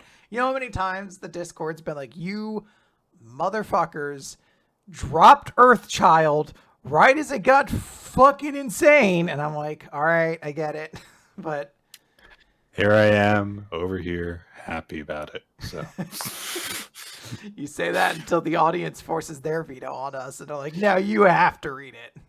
What? The audience can't participate in the veto and the bag contests. Oh, how very undemocratic of you, Nick. Look, I haven't won any of these, so... And I'll be honest, I don't even remember what the competition for the second one was, but I know I did win it. So it was romantic. It was romantic couples. Good job, me. Anyways, let's move on real quick to Mashle, Magic, and Muscles, Chapter 122, Lance Crown and the Unexpected Decision. Epidem is just like, teaming up against me will change this outcome of the battle. And Lance activates his Bankai. This time it works. The little line goes down his face, and boom, he summons the god of the stars, Nemesis, which kind of looks like a fancy umbrella. It's not, but that's what I'm going to call it, his fancy umbrella. We see he activates Gravial Thirds, very powerful thing. We see his little stand pop up. Very scary. It's the most Yu-Gi-Oh monster looking thing. It really is. Like, I assume, like, at some point in some version, they were like, we need new cards for fucking Pegasus's deck, and this was the card they added into it. Toon monsters? No, like his scary card stuff, like that. All that sort of shit. Oh yes. There are new cards for that. Yes. Oh sweet, that is correct. Yeah. So that he feels like he's right on board with that. Epidem fires a bunch of the Orichalcum shards, and there's something like this gravity hole that like sucks all them in. He's like, what? My spell is being carried off by that spear. Oh, now there's one behind me, and all of his shards start coming towards me, and he's like, oh, the opposing spheres are outputting alternating gravity weights to produce a high-speed attack. But that alone will not defeat me. And he fucking like parkour jumps into the air and shit like that. It makes no sense how he's able to do this. He just kind of like he jumps and double jumps and triple jumps basically. He's like, I'm just built different. But all of a sudden there's a whole bunch of these spheres. And he's like, they're multiplying. And we just see like half a page is just devoted to a bunch of speed line effects to show that like his Orichalcum shards have been like kind of bounced and ricocheted throughout these things. And at the end of it looks like he's been damaged by the attack. Like his glasses are cracked. He's a little rough, but he is not defeated. And we get Lance, who's just like, tell me how to cure my sister, and do that, I'll let you live. And Epidem's like, oh, spare me. Like I would ever tell you that. And he grabs his spoon and he activates it, and he gets like a Sailor Moon fucking transformation sequence, like full on, yeah. His clothes rip off. There's like a shine, and he's like, Sisyphus, god of cunning, and he's got his big spoon wand now, and his jacket has pudding on it. Yes. And what is so fantastically a texture added in by a computer later, because like, oh yeah, like it's all the same orientation. I kind of love how obvious it is. Oh yeah. He summons a bunch of machine guns. They're gonna fire a whole bunch of these things. Lance is like, okay, this isn't good. Bullets are coming from all directions. Even if I can take it, he won't last. And we cut over to Dot, who is not doing so well. He has taken a bunch of shots. And it looks like he's about to, like, he finally has, like, kind of a breaking point. Epidem's like, I had a feeling the spiky one was the weak link. Then he goes first, fires a big bolt at him. Dot's like, damn it, this is it. The big explosion. Haha, one down. Lance throws himself in front of Dot and takes the attack. And Dot's just like, why did you protect me? And he's like, shut up. I despise you. You're loud and crude. You're too hot-blooded for your own good. And this is all juxtaposed with different scenes of their relationship. And he's like, and yet, I found myself moving in spite of that. It seems I'm foolish too. And here I thought my little sister was my only reason to live. And then he falls to the ground, and he's like, it's up to you now. Dot seems very sad. Nepotem, of course, starts taunting them, like, you chose to let the weaker one of you two survive? Like, if your goal is to defeat me, you've only worsened your chances.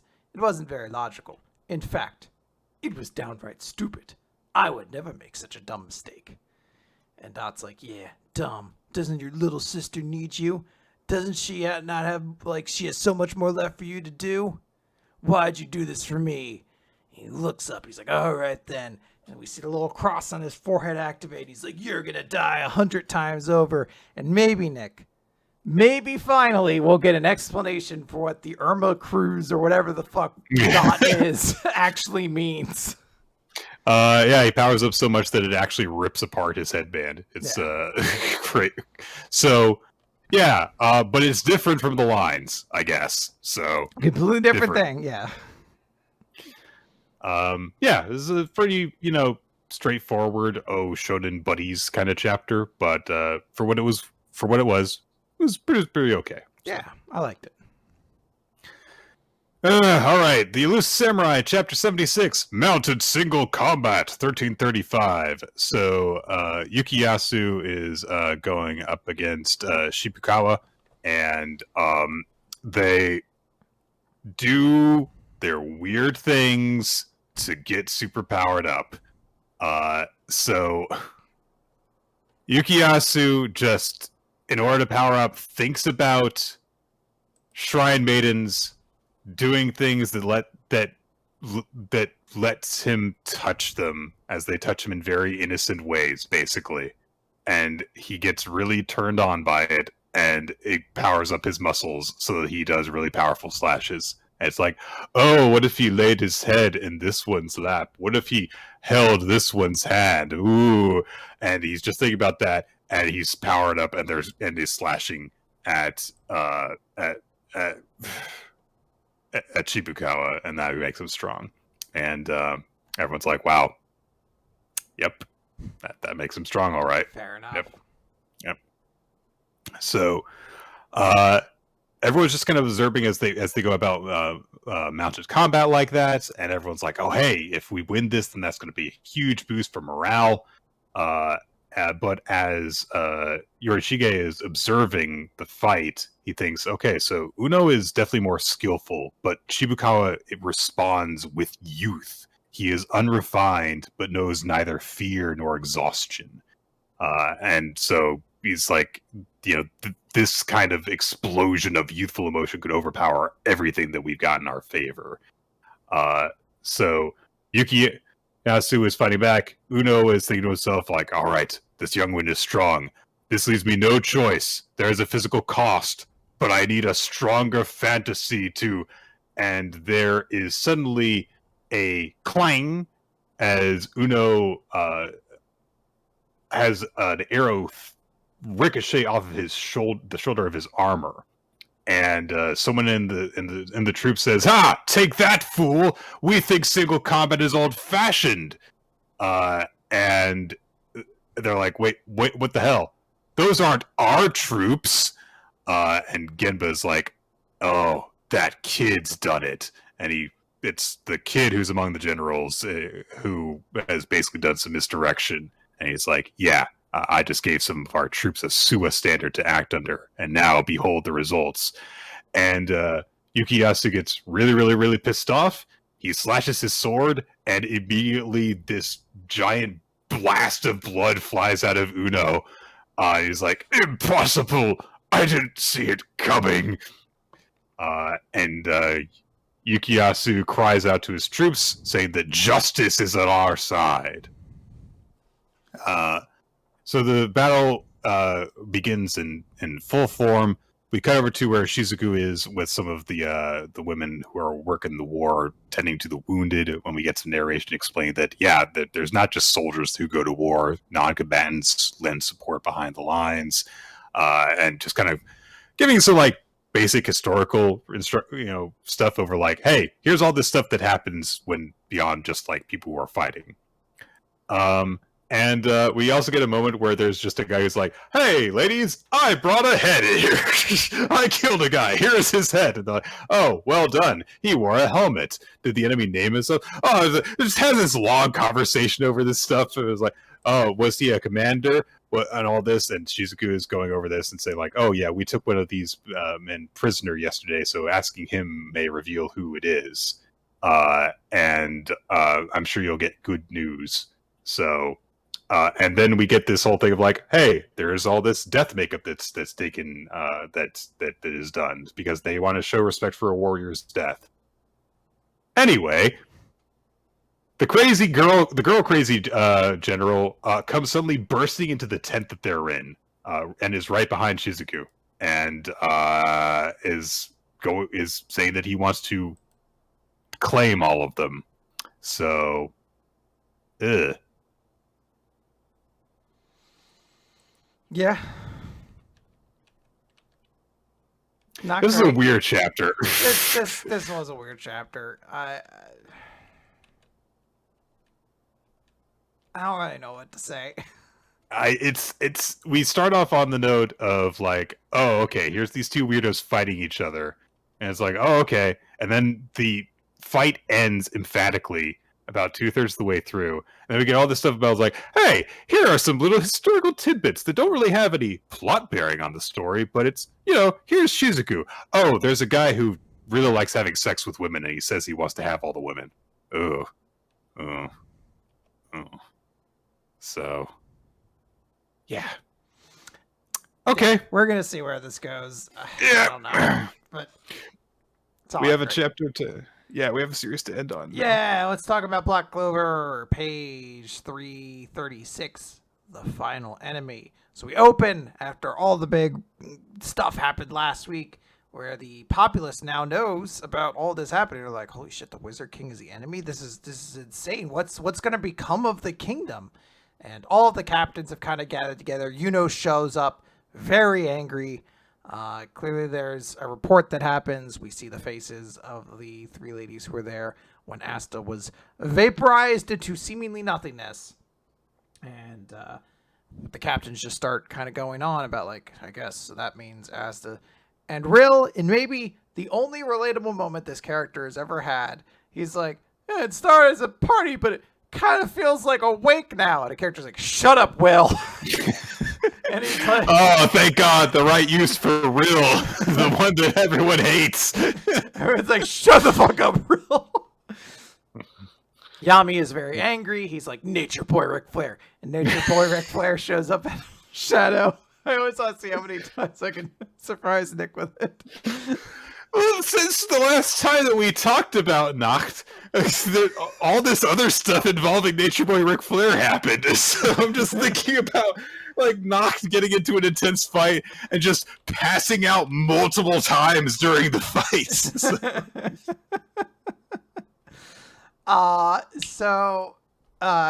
Nature Boy Ric Flair shows up. He's like, I can travel to the shadow of anyone I choose. However, I cannot move to Asta's shadow, which means he's either in another dimension, on another continent, somewhere incredibly far away, or he's dead.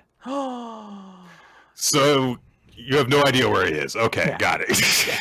It could either mean he's dead, he's in another dimension, which is that a thing? Are there other dimensions in this world? I guess hell. I guess the demon dimension? Yeah, or he's somewhere very far away, and someone's like... It's the acid... Maybe there's an acid dimension. Oh, that'd be great.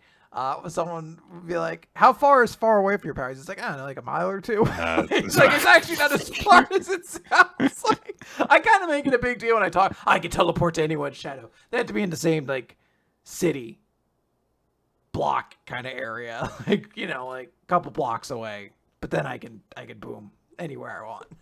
Which is actually still a pretty useful power. It's like you can fly to anywhere within one region, but then if you're trying to go to a different region, then you have to actually like take another route to go between them, and then you can fly to that. Hoenn and Shino are very far away from each other. You can't just fly between them. It doesn't work like that. Stupid. No, you gotta like take a boat or something.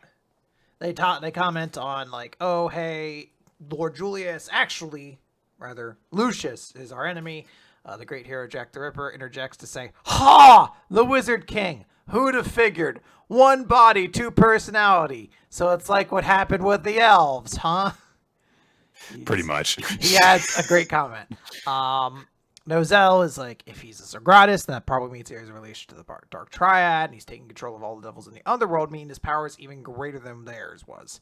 And they're like, oh, wait, and he also has the Wizard King's time magic. Rill's like, we're fucked. If that's true, we literally can't do a thing. Everyone's like, shut up, Rill. Why are you a captain? You suck. I don't know. The purple orca guy gets to be a captain. Why not me? Everyone's like, fair. He brings up a good point. His logic is infallible in this instance, yes. Fuego Leon continues. He's like, yeah, if he has a body that sturdy, then if he activate a huge time spell like that easily, then yeah, it must be true. It says, when we went to investigate that suspected devil activity, we found the Supreme Devil who stood by and watched the battle in the Spade Kingdom and a group that appeared to be higher devils. It was clearly a feint. The Supreme Devil did nothing but evade. Lucius must have put them up. With that many devils, it's possible that a rift has opened between our world and the underworld. And Fuego Leon's like, yes, and Lucius' own magic is soul magic. That's a complete unknown. From what we've been told of the nun from Hague, he's probably capable of mind control. Then he invests those he controls with a power surpassing that of a devil. And the purple orca guy, who is present at this scene now, he says, Judgment Day. Then people like that would attack us a week from now? And we can see Yami has chain smoked a lot. That's very unhealthy. A lot. Don't smoke that much, Yami. You're gonna die. I can sense key, so I can do this and get away with it. Yeah, smoking is cool, kids. And we see Yami grip his fist. He says, "We have to do it. We don't have a choice." And he thinks back to all the times him and Asta have basically been like, "Oh, I'm going to become the Wizard King," which is actually, they flashes back to like 80% of this series, basically. Yeah, pretty much. And as Asta in the past being like, "I'm always going to catch you," because this is specifically after the promotion just happened, where you got a higher rank, and he's like, "I'm going to catch up to you and pass you one day." And the present Yuno's like, he was always concerned with passing me, but as far as I'm concerned, he was always the one who's ahead of me. If Asta's dead, if he's not coming back, then I'll pass him. And then we cut away to Lucius, who meets up with Astronema from Power Rangers in Space. I didn't give myself time to learn this character's name. It's actually not that hard to Andromeda, but Astronema from Power Rangers Lost in Space is an easier thing to say. I had to look it up, thought it was Lost Galaxy. Turns out, in space. But she might also appear in Lost Galaxy. I'm not sure on she that. Does. There she shows up in that. She shows up in that as Corone. Yes, you're correct. So Astronema from Power Rangers in Space and Lost Galaxy says, "I swear I never would have believed that a human could level that much up in a span of a year and a few months. He took out all the high-level devils instantly." High-level devils. Yes. And Lucius is like, "Of the 10,000 futures that I see, there is just but one where they have the advantage." He does the little Doctor Strange. He doesn't, but he should do the little Doctor Strange thing of like one. And he says, "The key to it is the singularity with two grimoires, one from the Spade Kingdom, the other with a four-leaf clover." Basically, basically explains that is the one they have to crush. Grimberry, for the sake of the world, will crush him. And then we get the end of Yuno's thing saying, "I'll take Lucius out and become the Wizard King," which is a cool moment. It's difficult to recap because you had to be like, 3 pages earlier, Yuno says something. It finishes here in a scene that's not like, it's kind of duality, but they don't say the same thing. It's not really close enough because their goals are like, I mean, it's to impress upon you that Yuno is going to, for the time being, be the most important character while Asta is away, basically. But yeah, it is it's not that kind of thing where it's like, I'll become justice or whatever. It's like, no, they're saying completely different things. Yeah. So. But we're not done. We continue the chapter. We just hear a sound effect of like ocean, like waves going, and we see a body on the beach, and we close in, and it is Asta, who's laying face down on the ground. He's fine. He's got his book next to him, and a figure approaches and says, "Well, hey. There he is." We can't see who they are. Their face is blocked out by the sun. Yeah, it's a cool effect. Yeah. But Asta is not dead. No, his grimoire is still intact, so we know for certain that he is still alive. Yes, he did not get sent to the other Momoto world. That's Bell reference. Oh, okay. Yeah, so I gotta say, Black Clover, I have never been more excited to buy this series. Like, it's been a fantastic feeling. I think the time away from it for me did me a lot of good. And being reintroduced to it, it's just kind of been hitting all the right notes. So even though this was just a very like kind of a recappy sort of chapter, with a lot of characters that I do not care about what they have to say about this situation. Fucking Real and Jack the Ripper, the purple orca guy, all talking about this stuff. And doesn't really say anything to indicate that he has grown at all. But the stuff that's going on, and the way that it ends with this, like, who is this person that has come across Asta, does have me very intrigued to see where this goes. So yeah, I absolutely agree. This has been a really, really good arc setup. All right. Now, with that said, there's no One Piece this week, so that's going to be where we close out. It was involved in a fight backstage after All Out, so they're all been suspended for an indeterminate amount of time. A new trios champion will be decided shortly. Yeah, so we'll have to wait to see if there's like any obvious injuries, like if it turns out that Zoro has an eye injury or something like that. So to see if how much truth there was to all the rumors about what happened backstage. In the meantime, we got to just hope that no one sues each other. Yeah. Okay, so favorite series and MVP, Quinn. My favorite series this week is no question slam dunk. It is Blue Box. Blue Box was so good this week. I really, really enjoyed it.